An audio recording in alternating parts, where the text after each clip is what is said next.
ขอก่อนแม่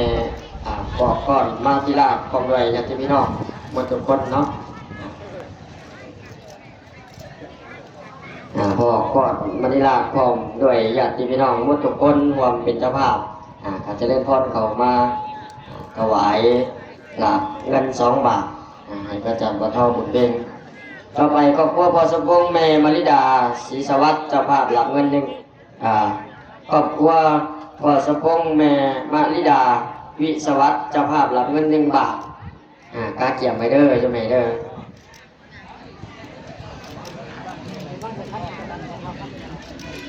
วางใจขันหาเลยแล้วก็จับขันถวายแต่ใส่ขันเลยโยมแม่วางใส่ขันเลยครอบครัวพอสมพงษ์แม่มาริดาวิสวัสดิ์เจ้าภาพหลับเงิน1 บาทเนาะค่าเกี่ยมโยมแม่ออกมาถวายผู้ใดที่มีเจ้าภาพถวายหลับเงินหลับคำกับค่าเกี่ยมไว้เนาะจะได้อ่านรายชื่อตามที่เอาเป็นจะจมเฮาได้เป็นเจ้าภาพตอนนี้ครอบครัวพอสมพงษ์แม่มาริดาวิสวัสดิ์เจ้าภาพหลับเงิน1 บาทได้ถวายต่อไปครอบครัวแม่แสงอุทธรศรีสุราษฎร์เจ้าภาพหลับเงิน1 บาทค่าเกี่ยมไปเด้อแล้วเลยเนาะแม่คำใสใสสีเฮงเจ้าภาพหลับเงิน1 บาทเนาะโยมแม่ใดที่ยังไม่ทันได้แล้วจะเล่นพรมาถวายอาจารย์เป็นแม่คำใสใสสีเฮงเนาะค่าเกี่ยมไว้โยมแม่เป็นเจ้าภาพถวายหลับเงิน1 บาทแม่คำใสก็แล้วเนาะพ่อคำเผาแม่ล่ามหาวันเจ้าภาพหลับเงิน1 บาทให้อาจารย์สุขสำราญขึ้นเช่นแทนเนาะอาจารย์สุขสำราญคือว่าได้ถวายให้อาจารย์บุญเพ็งนางไก่แก้วนางดำดวนพร้อมด้วยญาติพี่น้องผมมาทุกคนรวมเป็นเจ้าภาพหลับเงิน1 บาทจัดเก็บไว้เด้อเอามาถวายแม่หมอเกศอุไรพรว่าลิซักเจ้าภาพหลับเงิน1 บาทจะเล่นพอเดอร์เจ้าแม่เดอร์มาถวายอาจารย์บุญเพ็งได้มาถวายกับมือเพื่อให้เป็นกำลังใจแม่หมอเกศอุไรพรว่าลิซักเจ้าภาพ1 บาทต่อไปครอบครัวพอออกบุญมีจันชีนาไม่ออกคุณซาลีเสียละเจ้าภาพหลับเงิน1 บาทกาเกี่ยวไมเดอร์ใช่ไหมเรียกว่าเป็นถวายได้ต่อยอดนำที่ว่าเขาได้มาแทนสมภารเป็นครูบาอาจารย์อันนี้ก็เด้อใช่ไหมเพื่อเก็บผู้ภาคไว้ในการทำคุณงามความดีต่อพ่อแม่ครูบาอาจารย์บางทีมี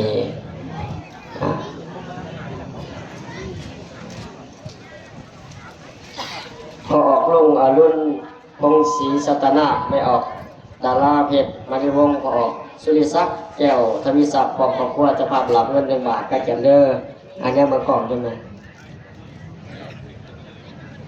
กาสำเร็จเนาะขนาดเนาะ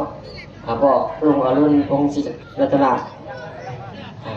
จะเล่นพรเด้อก็ถือว่าตอนนี้เขาก็ได้ถวายหลับเงินหลับคำก่อนจะได้เข้าสู่ผู้กองทั้งแนมประกอบที่ปีเดอร์บินแนมเมืองกองเพื่อจะได้บันทึกภาพเก็บความทรงจำในการทำคุณงามความดีเมียาคอนคำอยู่ที่เชียงใหม่จะภาพหลับเงิน2 สลึงการเขียนเด้อแล้วเลยเนาะก็ถือว่าในการถวายจะดูวัดใจเขากำลังพนมมือก็เป็นบุญเป็นกุศลในขณะนี้เจ้าภาพป่าไตในวิไลวันวันนาเฮืองมีหลับเงินหลับคำพร้อมหลับเงิน1 บาทได้มาถวายแม่คำมานี่หลับเงิน1 บาทแล้วก็พร้อมด้วยแม่เรียนหรือว่าแม่วิไลวันได้มาถวายจะดูปัจจัยให้พระอาจารย์บุญเพ็งในเมื่อนี้จะไหวกำลังใจเพียงนาจะกล้องนะใช่ไหมตั้งเป็นระเบียบเพื่อจะได้บันทึกภาพในการให้บุญให้กุศลแนมกล้องเด้อใช่ไหมเด้อในตอนนี้เจ้าภาพจะศรัทธาได้ถวายหลับเงินหลับคำได้ถวายผ้าไตรเพื่อจะได้เปลี่ยนผ้าหลังจากที่วัดสงแล้วออกจากจะยงกับเงาในตอนนี้จะว่าการถวายหลับเงินหลับคำถวายผ้าไตรกับเทวา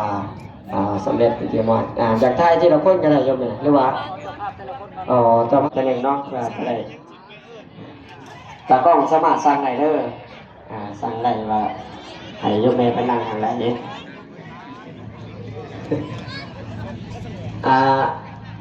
ี๋ยวว่าเพื่อฮดสงเพื่อปอนสงจะใส่เวลาสนามเดี่ยวเกิดโยมเอาใช้เวลามาไปนิมนต์เขาปองฮดได้เป็นยังไงกันนะเพราะว่าครูบาอาจารย์จะบอกเนาะเพราะว่าจะได้รู้ในครูบาอาจารย์เขา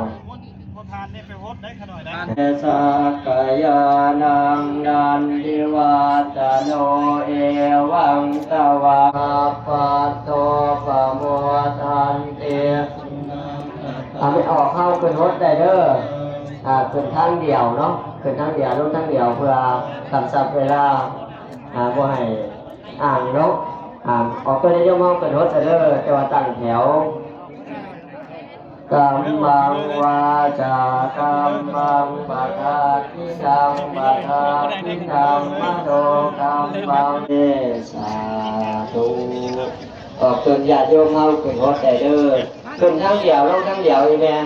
เราไม่ขึ้นทางด้านเบื้องหางพญานาคก็จะได้เดินลงมาทางเดียวเพื่อจะได้กำชับเวลาตั้งเป็นแถวกันเนาะบ่ให้ละนาละหลังสำหรับบอลรถมีบอลนก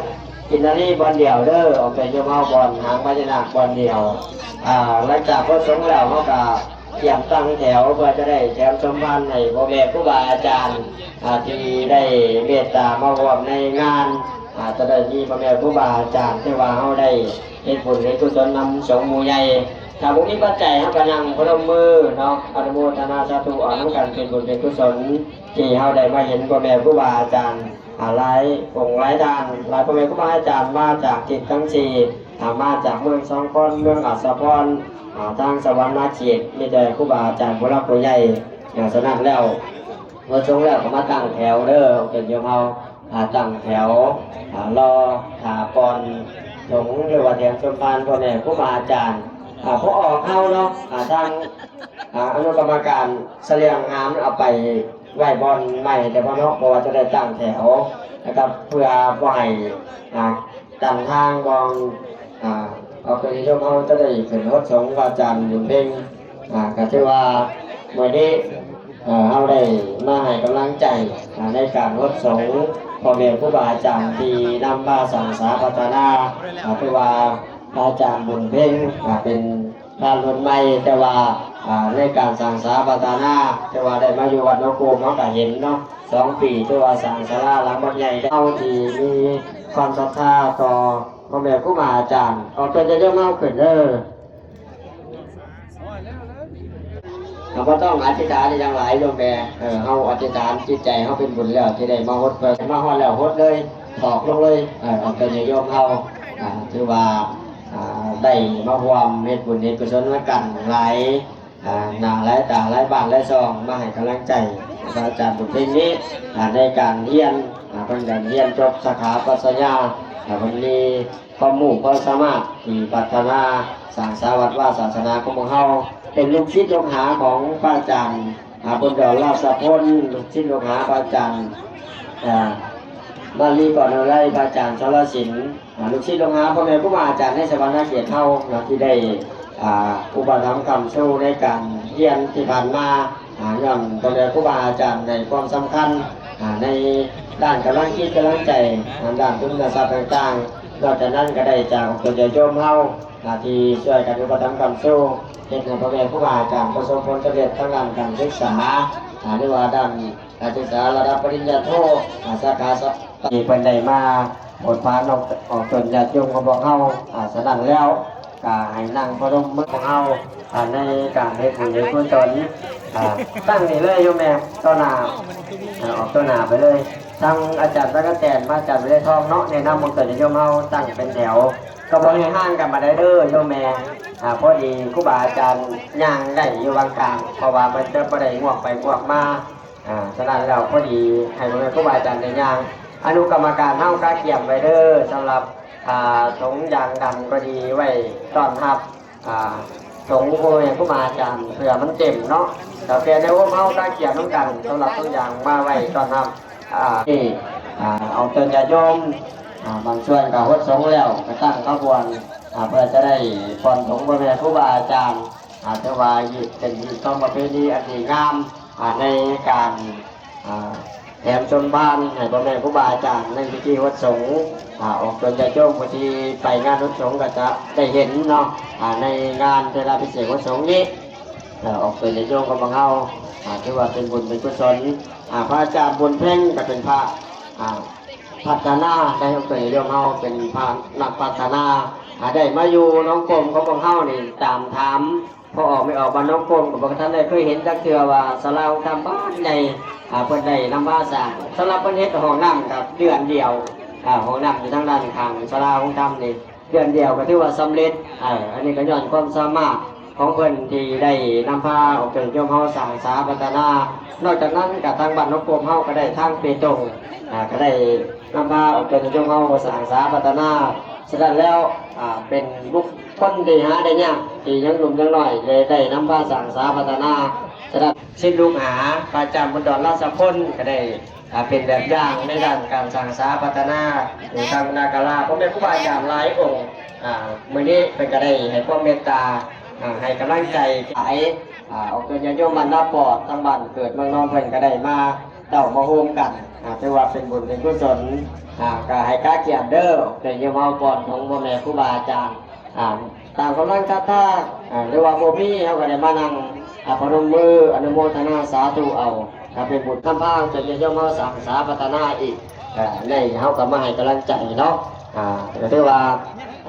ถ้าพร้อมก็นุ่งแพร่เนาะ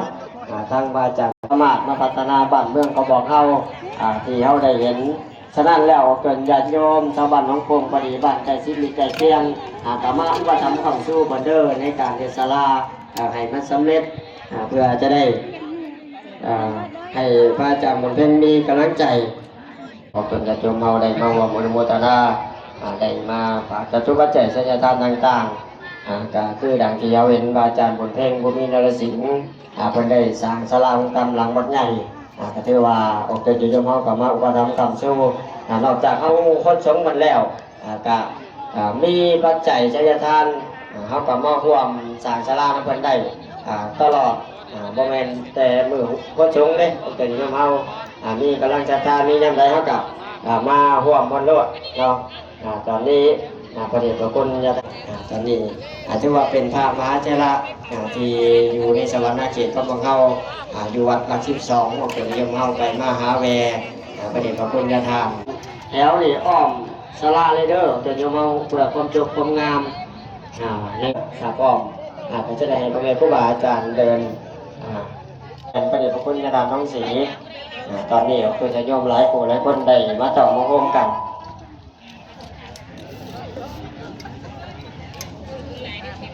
พ่อแม่ครูบาอาจารย์เราได้กำลังใจจาก